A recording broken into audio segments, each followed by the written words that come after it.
morning, folks. It's Tuesday, and you're tuned to another fine episode. It's June, folks. June the 2nd. I can hardly believe it. This year is flying by. The next thing we know, it's going to be summer. Oh, summer is the stuff of dreams. When adults sit at their desk and children sit in school, they dream of summer. Summer is the time of infinite fun. The day seems to last forever, and this fun never stops. It is the time of romance, excitement, and an enhanced enjoyment of life, and somehow summer never seems to last long enough. It is always over before we get a chance to fully experience its power. This is true of all things wonderful. They always seem so short. Well, let's get on with it. It's time for the weather. It's time for the weather. It's time for the weather. It's time for the weather. Waking up with Danny. Well, a record-breaking attempt to cross the Pacific Ocean using a solar-powered plane has been aborted. Poor weather conditions are forcing the Solar Imports craft to head to Japan to land. The pilot was 36 hours into what expected to be a 6-day journey from China to Hawaii. The team will now wait in Japan for clearer skies before attempting to continue. Well, turning our attention stateside, rain soaks the west coast. We got thunderstorms and 66 in Atlanta, 71 and cloudy in Washington, D.C., New York City, 50 and rain. Orlando, Florida, 72 and thunderstorms. Miami, Florida, 78 and thunderstorms. New Orleans is partly cloudy at 73. Dallas, sunny at 67. St. Louis is partly cloudy at 62. And Chicago, sunshine, 45. Minneapolis, Minnesota is 55 and partly cloudy. Omaha is partly cloudy and 57. Dallas, Texas, 67 and sunshine. San Antonio, 73, partly cloudy. Albuquerque is sunny at 64. Denver, Colorado is partly cloudy at 63. Billings, 55 and thunderstorms. Boise is partly cloudy at 60. Seattle, Washington is rain at 55. Los Angeles is partly cloudy at 61. And San Francisco, California, fog at 59 degrees. Headlines and things. It's time for the news. What does it all mean? News. Headlines around the world. It's time for the news. I'm waking up with Danny. News. Well, divers on Tuesday pulled 2 people alive from inside a capsized cruise ship and prepared to rescue at least 4 more, Chinese state broadcaster CCTV said, giving some small hope to an apparently massive tragedy. Well over 400 people still missing on the Yangtze River.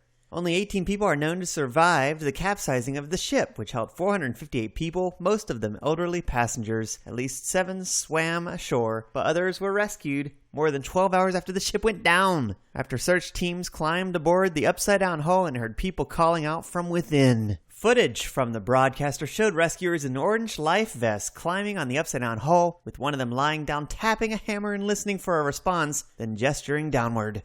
Well, photo sharing service Instagram on Monday reopened an account dedicated to Iran's revolutionary leader Ayatollah Ruhollah Khomeini days after having it closed in the run-up to the 26th anniversary of his death. The @Imam Khomeini account, which published rare or unseen photos of the Islamic Republic's founder, had 110,000 followers before it was removed in late May. Instagram and an email announced the deletion of the page. And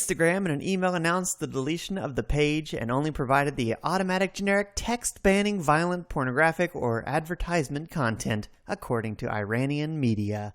Well, airlines are trying to save time by speeding up a part of the flying that creates delays even before the plane leaves the gate, the boarding process. This summer travel season, Delta plans to preload carry-on bag above the passenger seats on some flights. Southwest wants to get families seated together more quickly. Airlines have tinkered with different boarding systems almost since the days of Orville and Wilbur Wright, who tossed a coin to decide who would fly first aboard their biplane. Plenty of people have offered ideas for improvement, but no perfect method has ever been emerged.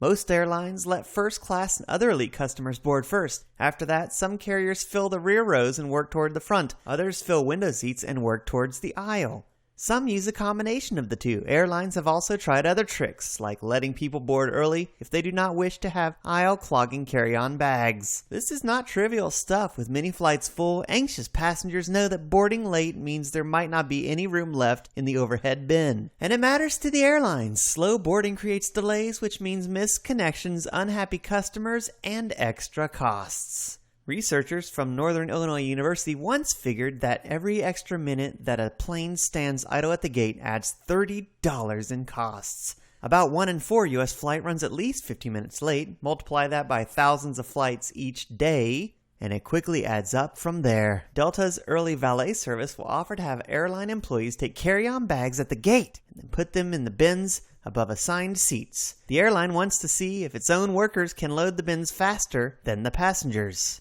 Well, that might speed things up. It's 4th and goal on the 1-yard line.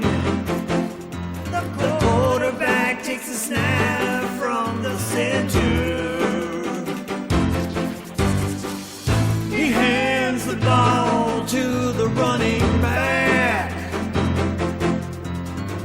He takes it to the outside to try to find the goal. Will he score? Will he not score? We don't know. It's the sporting show on Waking Up with Danny. Yeah. Did that running back score the final touchdown? We'll find out today.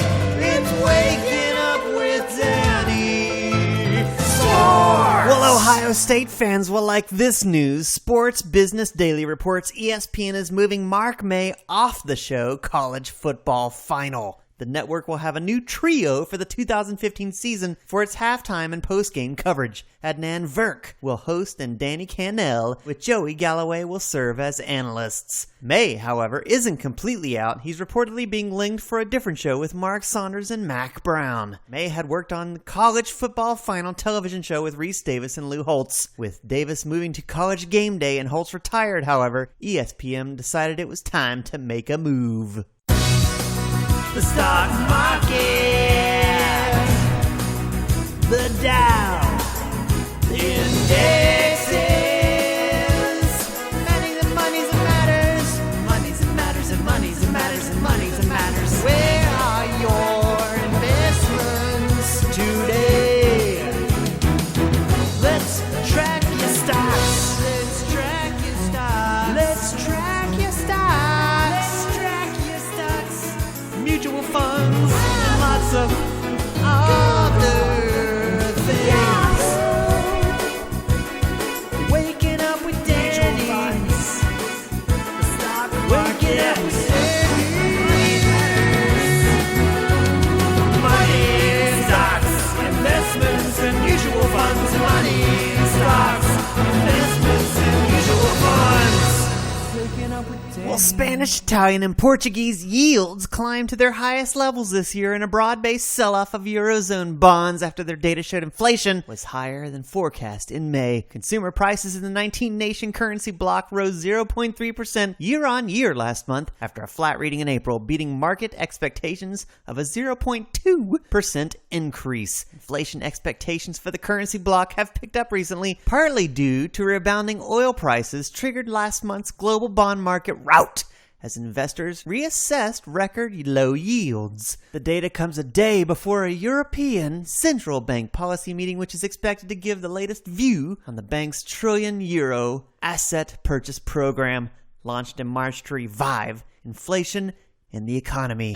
Today in history, a lot of things have happened. Maybe a man flew to the moon. Maybe a baby was saved by a baboon. We'll get to the bottom of this and much, much more on Today in History on Waking Up with Danny.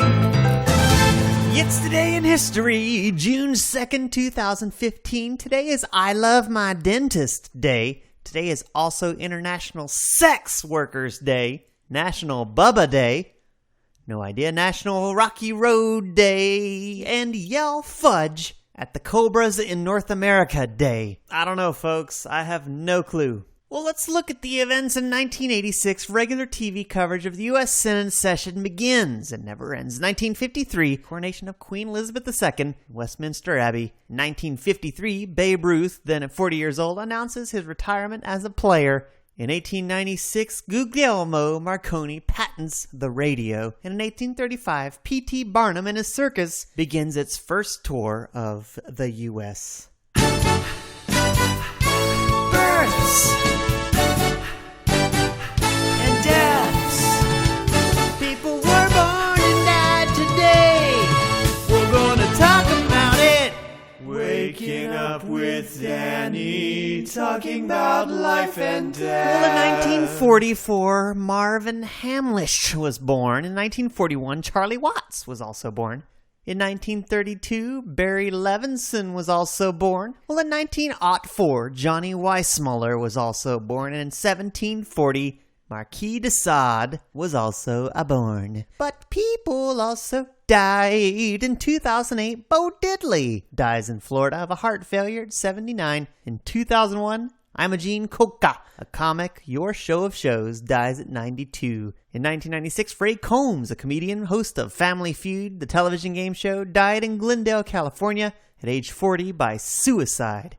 1990, Jack Gilford, actor from Cracker Jacks, dies at 82. And in 1990, Robert Joyce, the co-inventor, semiconductor, and founder of Intel, dies. In 1983, Stan Rogers, a musician, dies in an aircraft fire. And in 1864, George Price Doles, U.S. businessman, Confederate brigadier general, dies at 34. And in 1812, John Winter de Winter, Dutch vice admiral, dies in battle at Camperdown at 51. And in 657 A.D., Eugene I, the Italian Pope, from 654 to 657 dies. And in 1564, Gellius Faber, Gel Smith, Fry's theologist, also dies. Time for the quack. When the axe came into the woods, many of the trees said, "At least the handle is one of us." R.L. Stein said this. And the word of the day is pathography. It's a noun, a biography that focuses on the negative. Some etymology from the Greek patho, which means suffering and disease, plus graphy, which means writing. In the beginning, pathography was a description of a disease. Then the word came to be applied to the study of an individual or a community relating to the influence of a disease. And now the term mostly refers to a biography focusing on the negative. The earliest documented use was 1848. Some usage, Pizzacchini's book, though non-judgmental, still feels like a pathography. Mick Sussman said this, The Blue Hour, New York Times, July 19th, 2009. And a bonus thought for the day. The business of the poet and the novelist is to show the sorriness underlying the grandest things and the grandeur underlying the sorriest things. Thomas Hardy, a novelist and a poet. He lived from June 2nd, 1840 to 1928. And you know you gotta learn something today. Make your life better. The more you know, the more you know. You'll make your life better. And you know you gotta learn something today. You make your life better. And the more you know, the more you know. You'll make your life better. Today I learned. You'll make your life better. Today I learned. You'll make your life better. Today I learned. The more you know, the more you know. Today I learned. I'm waking up with Danny. Today, I learned that the official inventor of the fire hydrant is unknown because its patent was lost in a fire. Every day is born a new hero. He faces adversary with a mighty sword. Will he live? Will he die? We don't know. We'll leave it in the hands of the story. Short stories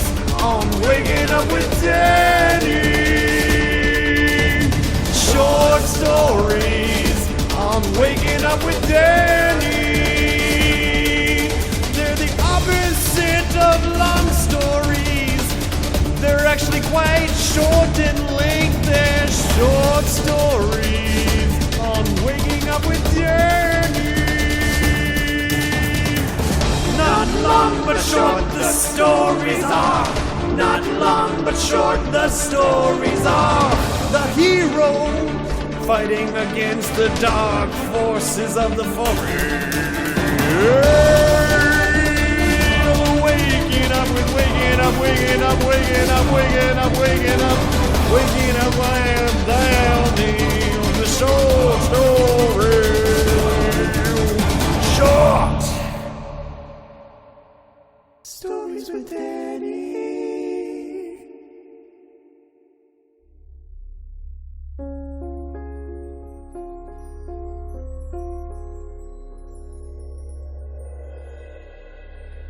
Two young people who had not long been married were walking up and down the platform of a little country station. His arm was round her waist, her head was almost on his shoulder, and both were happy.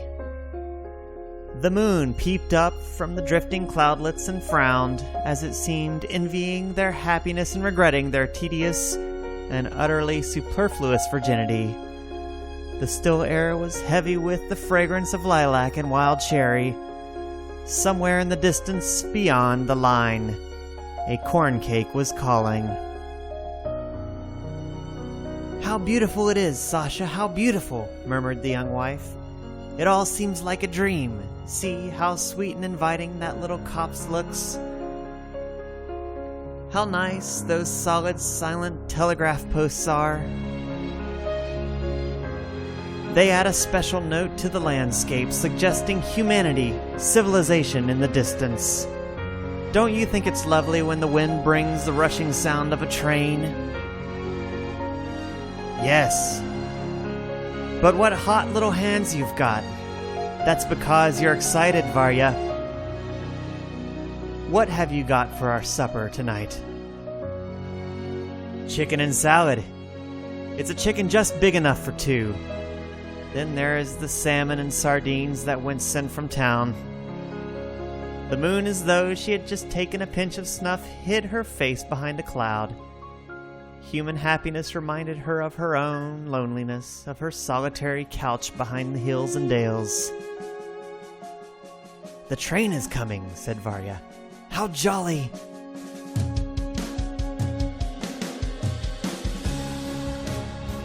Three eyes of fire could be seen in the distance. The station master came out on the platform. Signal lights flashed here and there on the line. "Let's see the train in and go home," said Sasha, yawning. "What a splendid time we are having together, Varya. It's so splendid one can hardly believe it's true." The dark monster crept noiselessly alongside the platform and came to a standstill. They caught glimpses of sleepy faces, of hats and shoulders at the dimly lighted windows.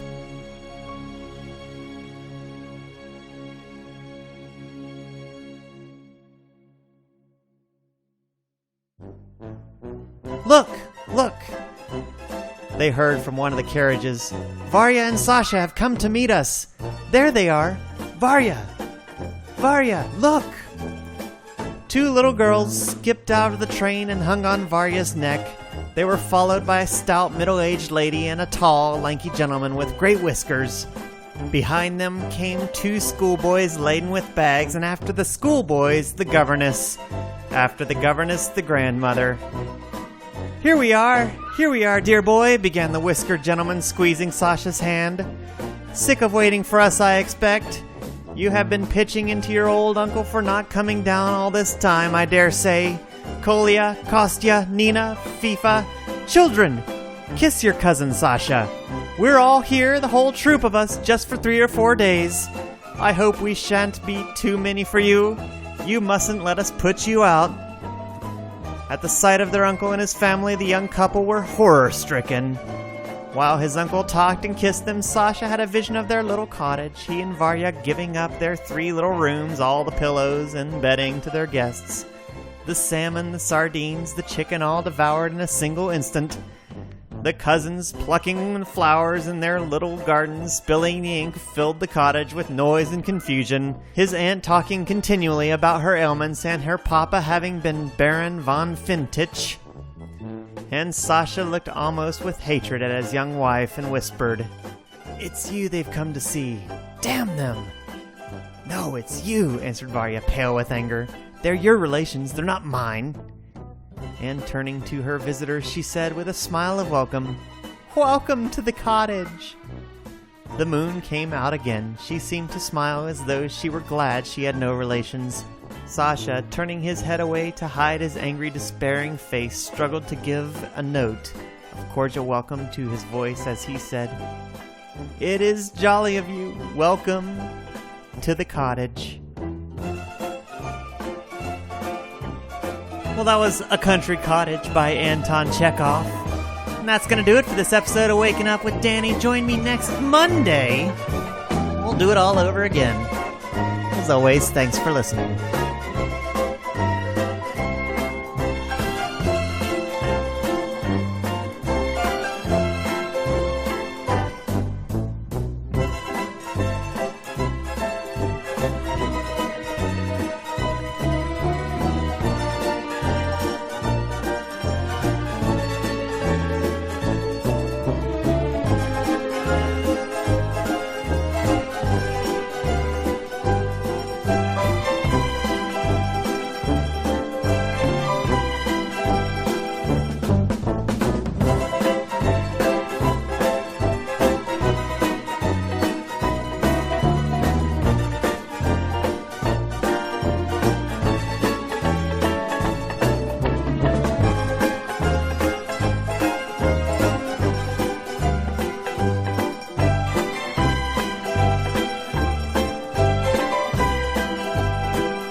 Wake